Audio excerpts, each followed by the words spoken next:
rien. Le vide-frigo, c'est pas pour aujourd'hui, par contre c'est l'opportunité d'aller goûter un des petits plats concoctés par les cuisiniers de chez Menu Next Door. Menu Next Door, qu'est-ce que c'est? C'est un concept innovant et bruxellois qui consiste à aller bouffer chez tes voisins. On y va? Vos voisins cuisinent pour vous. Alors, pour aujourd'hui, il y a un truc vegan, pojo loco et les défis du lundi, menu qui est de service à mini prix. Celui-là, il a l'air pas mal. Bon, c'est le moment d'aller chercher notre plat tant attendu. Let's go, on va prendre le tram.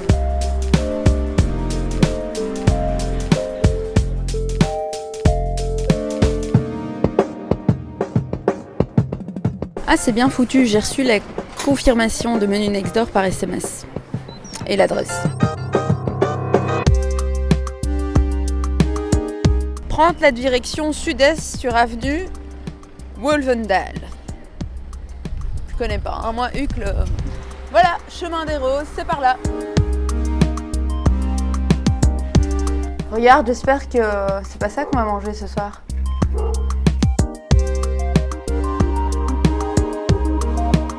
Ça sent déjà depuis la moitié de la rue.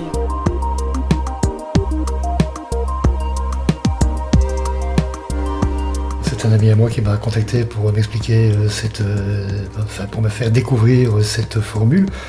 Je trouvais ça fort amusant, pas seulement pour le côté je vais éventuellement gagner de l'argent, mais pour entrer dans un système qui permet aux gens de retrouver un peu de plaisir qu'on leur a confisqué, vu la crise. Qu'à partir du moment où c'est les gens qui cuisinent eux-mêmes et qui n'ont pas de charges à payer, c'est clair que ça divise directement le prix du plat par 2 ou par 4. Ça permet aux gens de prendre le risque. Si c'est pas fameux, ils se sentent pas réellement roulés. J'ai du retard parce qu'il y avait la plateforme qui était en panne chez eux. Donc je comptais limiter. Ce matin, il y avait plus. J'ai dû faire des courses. En fait, je suis un peu dans le jus. Donc. Et au total, vous en avez combien ce soir? Au total, 25 ou un truc du genre. Wow. Faut prévoir la journée, quoi, et voir la veille aussi pour aller faire les courses. C'est la grande improvisation. Maintenant, il y a des gens qui ont l'air sur la place et qui semblent avoir leur petite clientèle stable, mais au départ, on ne sait pas du tout. On ne sait pas du tout s'il y aura 0 personne ou s'il y aura 20 personnes.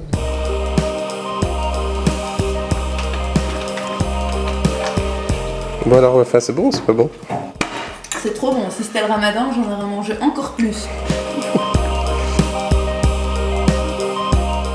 Plus il y a de services de ce genre-là qui permettent aux gens de vivre dans l'humain, de faire des rencontres et compagnie. Tout ça pour un prix qui est favorable, au mieux c'est. Mais que ce soit un service comme celui-ci, ou bien Uber ou d'autres, c'est clair qu'un beau jour, il y a les professionnels du métier ou d'autres qui voudront venir tirer les oreilles des gens qui font ce type de choses.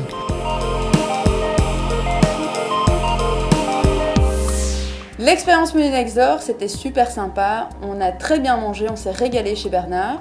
Du coup, je me suis un petit peu baladée sur le net et j'ai trouvé Yoomday. En gros, c'est une plateforme similaire et la caractéristique, c'est que les créateurs de la plateforme accompagnent le chef. Du coup, on s'est commandé un plat pour aller voir. Donc, on est bien arrivé pour choper notre plat chez Yoomday et c'est l'occasion de rencontrer aussi le créateur du site. On y va ? Bonsoir. Wafa,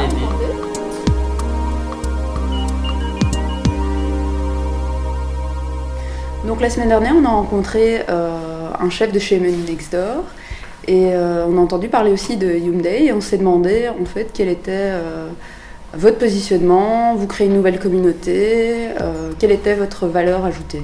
Donc voilà, Yoomday par rapport justement à Menu Next Door, c'est qu'il y a également un service l'après-midi et pas uniquement le soir donc, et c'est un service qui habituellement, en tout cas pour l'instant, se fait en livraison. Le but vraiment là actuellement, c'est de créer une tendance et de voir justement si les personnes sont intéressées par ce concept. Pourquoi vous pensez que c'est important d'être chez les gens qui cuisinent et de les accompagner? Ben voilà, je pense qu'il faut surtout les réconforter dans l'idée donc, que leur plat est bon, il faut déjà tester leur plat. Et ensuite, par la même occasion, ben voilà, créer une relation avec ce cuisinier-là parce que c'est pas toujours facile pour quelqu'un de se lancer comme ça, d'avoir une vingtaine, trentaine de plats justement à préparer. Et donc voilà, nous on est vraiment là pour l'accompagner et pour la rassurer. Qu'est-ce que vous pensez du concept ? Écoutez, c'est un concept super facile, surtout pour des gens comme nous, jeunes actifs qui n'avons pas forcément le temps d'aller faire des courses, de préparer. On économise facilement au moins 2 heures sur la préparation et sur la journée. Et ça permet aussi de se retrouver un peu ensemble de manière un peu plus conviviale. Et puis on sait que ce soir on va se régaler autour d'un bon petit plat qui a été cuisiné avec plaisir et on a hâte de déguster. C'est vraiment une chouette idée. C'est la première fois que tu... Non, c'est la 3e fois. C'est la 3e fois que je commence à me mettre à Hyundai. C'est plus que juste acheter un plat, c'est aussi un petit moment de convivialité. Et on découvre le cuistot qui nous partage sa passion, c'est sympa. Et ça tourne Wafa, expérience conclusion.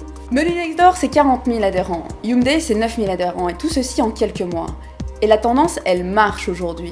Il y a 3 points positifs, c'est le rapport qualité-prix qui est nickel, on mange super bien pour peu et c'est bon. Le rapport relation humaine, proximité, on a même été jusque Uccle pour manger, donc c'est vous dire. Et puis surtout, c'est une nouvelle source de revenus pour les cuisiniers. Du coup, on en vient, comme disait Bernard dans le reportage, à se poser une question quand même assez importante. Est-ce que, comme Uber, ce nouveau service de partage nécessite une régulation aujourd'hui à Bruxelles ?